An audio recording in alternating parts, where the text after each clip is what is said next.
Hello, heroines. This is Alex. Happy Monday. I hope you had a fabulous weekend. And we are kicking off the week right with Cheyenne Kramer. Cheyenne, thank you so much for being here with us today.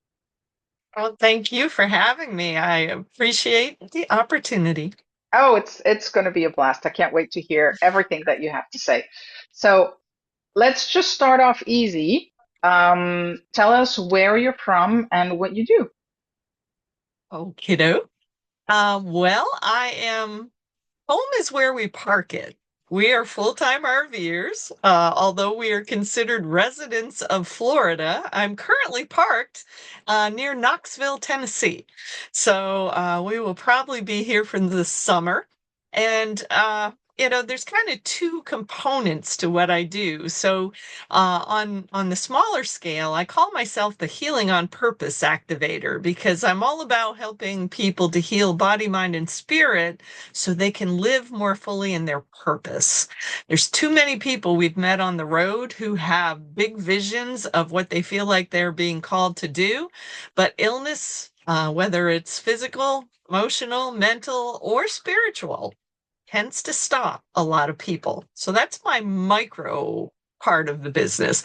The macro part is why we're here in Tennessee right now, because we are looking for a place to build micro community where we can help house people, heal people, and educate people. And we're looking at a place here where we're hoping we might be able to partner with some folks where we could actually create a small community that could help heal veterans and young men who have aged out of foster care. Ooh, that sounds like what you were talking about. Very purposeful work. So, how did you get started doing all this? Goodness, and I don't know how far back it actually goes. All the way back to high school, I was very aware, I had the opportunity to do a speech as we graduated because I was valedictorian, and I chose to speak about following your heart because so many of my classmates had very well-meaning parents, and including my mom, who all wanted us to go and pick a college to go to and where we were going to make the most money. And I had so many friends who were going off to study what their parents wanted them to study, even though they felt there was something else they should be doing. And I had already lost one friend to suicide at that time. And one of my close classmates, who was one of the ones who he actually wanted to go into ministry kinds of stuff, and they pushed him into accounting. And he was a great accountant. But 10 years ago, he took his life. So that's where a lot of the core kind of started to bubble up for me is I knew I had a purpose. And here's the funny part. My mom, I love her to pieces, but she was bound and determined that I should go to school to be an electrical engineer. And I chose not to go to school right away. I became a manufacturing apprentice and found out during that apprenticeship that I couldn't figure out electronics for nothing. It would have been a disaster, Mom. That's awesome. And that's the thing, right? We don't know. It's easy to listen to other people. And Mhm. when we don't know what we want, it's a lot easier to push back when we have that vision and we have that purpose.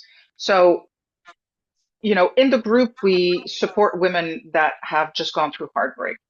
Um, how do we get somebody like our heroines to start tapping into that purpose so that they can really find a new way of being after their situation? Mm.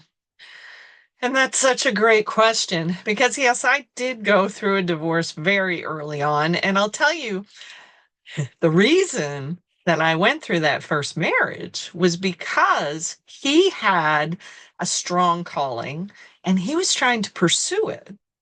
And I wanted to support that. And, he wanted to be a writer. He was trying to teach himself how to play the guitar. He was really into music, all this kind of stuff. But what I ended up finding out after the fact was that he had some severe mental health issues. And so that was what took me down. I mean, I got to a place where I was giving everything to him. I wasn't taking care of myself. I got to a place of being extremely depressed and actually quite self-destructive at the time. And it wasn't until I got quite ill, and basically went back home so my mother could kind of take care of me, that she's like, you need to do something different. I'm like, yeah, you're right. So, so even then, that was my calling. That was the whole thing, was I wanted to support him so he could live in the purpose he felt he was being called to. The tough part was that I didn't understand that sacrificing myself to do that did not make any sense. So I think, for a lot of people and a lot of women I've met, oh my goodness, they've been in marriages where they feel like they've sacrificed themselves. And discovering more about a purpose or a calling or a mission for your life, I think is so critical. Now, mine, unfortunately, I went through that difficult learning experience that says you can't force people to change. You can only assist those who are ready to change. That was the big lesson for me at that point in time. But I think when people start to really get clear about a purpose or a mission for themselves, they're much more likely to attract a mate with a similar purpose. And that's really what happened. And it didn't take long for me. I was on the right track. I just wasn't doing for me what I needed to do.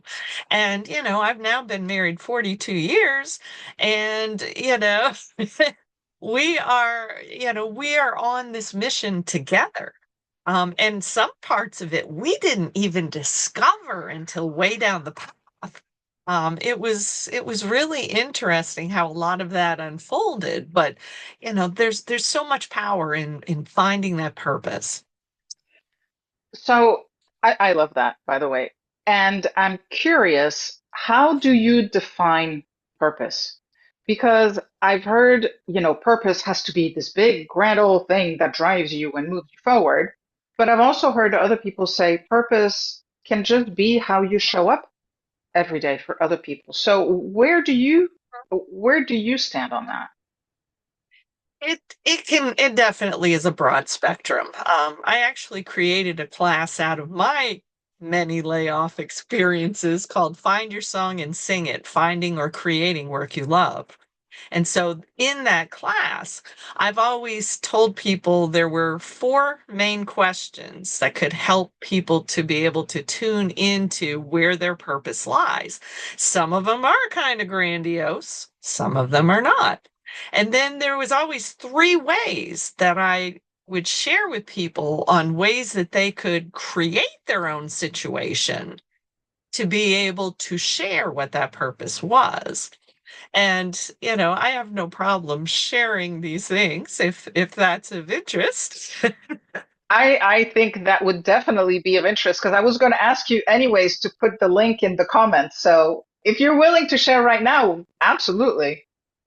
For sure. And I will definitely put my website in the comments, because there is a link on my website that people can go to a free introductory video on YouTube for that class and kind of give them a bigger picture of it. But basically, the four questions that I've told people they need to answer for themselves. The first one, it's always interesting to see where people go with it, because I always say, if you had a closet full of money that was never going to run out, what would you do with your time? And far too many adults give you the deer in the headlights look. So, the only thing people can say is, well, I travel. I'm like, well, that tells us that we have a burnt out society that wants more vacation time, but it doesn't tell us much about you. So the next three questions are more about you. And so the second one is, what kind of challenges have you been through in your life where you have come through the other side with some kind of wisdom, knowledge, experience that perhaps you should be sharing with other people. And, just like you're talking about, women going through divorce, well, once they've gone through that, is there something out there that they can be sharing with other people? And, maybe it is just a way of being, like you suggested, to be supportive of other women going through the divorce situation. But what if there's something more to it? What if, for me, again, a lot of suicides have happened in my life, so that I've been wanting to help with that emotional health piece, which I now actually am certified to do a trauma release kind of healing session, which is core to my being. I absolutely love being able to do that. But, I believe we go through our challenges for a reason, and that for a lot of people, that reason may be so they can pay it forward to help somebody else. So that's a big question. The second question is a little less, heavy duty. What kinds of projects, what kind of hobbies do you love doing? Maybe you should be teaching somebody else how to do those things, or maybe it's just creating, Afghans or quilts or something that you're sharing with other people. I mean, all of those things can be linked to passion, purpose, mission. And then the fourth one, which is kind of a catch-all, if you can't come up with any real good answers for the other one, then I wonder about you just a bit if you can't come up with something for the fourth one. Because the fourth one is, what around you, as you look around you, makes you feel extremely angry or extremely sad? Because those things, those emotions are linked to passion. And so if you're really having an emotional response to something you see around you, there is a good chance there's something that you could be doing to be part of a solution around that. And that could be a very powerful mission. I love that. And it's funny because I know I've asked myself probably three of the four Okay. as I was trying to figure out what I wanted to do coming out of my divorce. I knew that I would end up coaching, Mhm. although I didn't find that out until later after my divorce. But it's not until recently that I finally realized who I wanted to talk to because it was part of my journey, right? Yes. And when I got to that point of figuring out what my mission was, it's like my world went from this to this. Yes. Yes. And Absolutely. it's amazing. So I wanted to go back to what you said too before about um, women giving everything, Mm. because I think that is definitely symptomatic of how society expects women to show up. Society in general, I believe, expects women to show up for everyone, but never for themselves. So, how do you make that transition between always giving to allowing yourself to give to yourself and to receive from others? Mm. And that's even maybe even a bigger one, because yeah, so many of us, we give, we give, we give, we give, and we forget. If we knew, I'm sure we knew at some point in time, but we forget how to receive. And, I think even, depending on somebody's spiritual beliefs, people will say all the time, it's better to give than to receive. So we kind of get this programming going on in us that, you know, that we have to just keep giving. And unfortunately, for a lot of us, it takes either some kind of major illness to stop us in our tracks and go, oh, I guess I forgot to take care of me. Some kind of a breakdown of some sort. Or I'll tell you some of the things that have hit me, and this has actually been in more recent years, has been finding yourself, and I saw a video online that was just so incredible recently about this, but finding myself in the space of people who told me they wanted to work with us, told me they wanted to build community, and yet I ended up finding out that they were some of the most narcissistic people I've ever met in my life. And this video I saw the other day said, you might be shocked as to why these people show up in your life. And so I had to watch the video, and it was really interesting because in it, it talked about how being in a space where somebody is really self-centered, not appreciating you, it it can often trigger something within you that all of a sudden you're ready to fight and say, no, I have value. I am worth something, and I deserve to receive a little bit of, you know, of understanding of what my value is. So that was a really interesting video for me to see, because sometimes these really negative people will show up to almost like back you into the corner so that you come out fighting and go, no, I deserve better than this. And that's a huge key. Huge key. Yeah, they almost become your wake-up call. Yes, absolutely. Absolutely. And I can tell you some of these people were that for me. I've had my share also. So, I'm just trying to think, is there anything else that um, you think is important to share with regards to purpose that we haven't talked about yet? Well, one of the main philosophies my husband and I work with is that we all have one if we're here. And I love to talk about the concept of super puzzle. And I say, if in fact what I believe is true, and we were all born with a piece of a super puzzle, that if we were creating that and snapping it together with other people who were creating pieces of a super puzzle, we would currently be living on a planet with plenty of health, plenty of prosperity, and peace for everyone. And the fact that we're looking around and not seeing as much of that as we would like tells me that there's probably too many people sitting on their puzzle piece. And so our message is heavily about, let's stop waiting for, I don't care whether it's a politician, whether you're waiting on Jesus, let's just stop waiting and realize that you are the miracle we're waiting for. If we get up and just start figuring out, why are we here? What are we here to create? And how does it connect with all these other people to create our own version of heaven on earth? That's what I'm here to promote. And this really lands for me with the caveat that I think one of the reasons why this is not happening is because there are a lot of people who are trauma survivors and who Yes. have not done the work of healing, because you Right. can't, I believe, maybe wrongly, that you can't serve your purpose from a place of pain. You can only serve your purpose from a place of healing.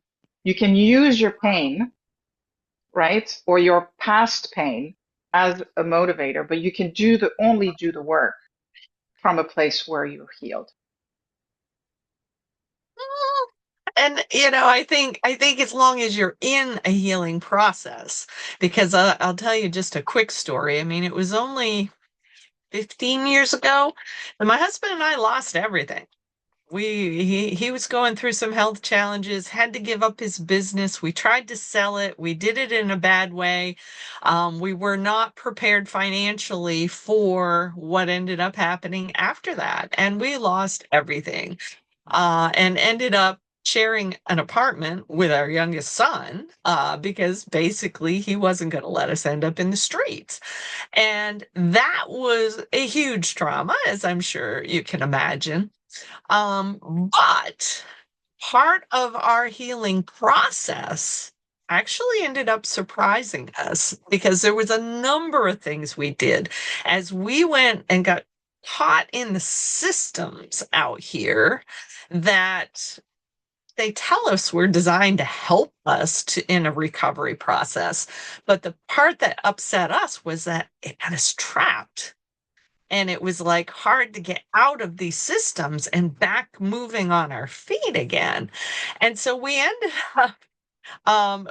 up doing a number of very interesting things as part of the healing process. One of the first things we did was because, my husband was a very successful entrepreneur, and if he hadn't had the health challenges, he'd probably still be doing it today. But we ended up being invited to work with a group of at-risk teens. These were kids who were already on probation, dropping out of school. They were, in all kinds of challenges. And we ended up doing a young entrepreneur program with them and showing them what was possible for them, which in turn helped to give us hope again that we could rebuild and do things. So with them, they created their own basketball tournament, their own flea market, and their own community cookout. And they took home all the money they made. So if we hadn't been doing things like that shortly after the trauma, it would have been a lot harder for us to kind of find our footing again. Just a thought. Yeah, no, agreed. And as I'm listening to you, I made it very black and white, right? Whereas we know life is all shades of gray. So Yes. it's not as in my mind it sounded really clear cut, but as I'm listening to you, I can see that part of the journey is doing through the healing, right? That, Yes. and if we wait until we're all healed before we move, then maybe we wait too long. Very possible. Very So, possible. Because as we do help others, because that gave us some of our confidence back, right? It's like, oh, wow, we just helped all of those really challenged kids to learn enough about entrepreneurship that they made some of their own money. I guess we still have the ability to go out here and do something of value. totally agree. Totally can see that. Thank you for sharing that perspective. And thank you so much for being here, Cheyenne. I really, really appreciate everything that you shared with us.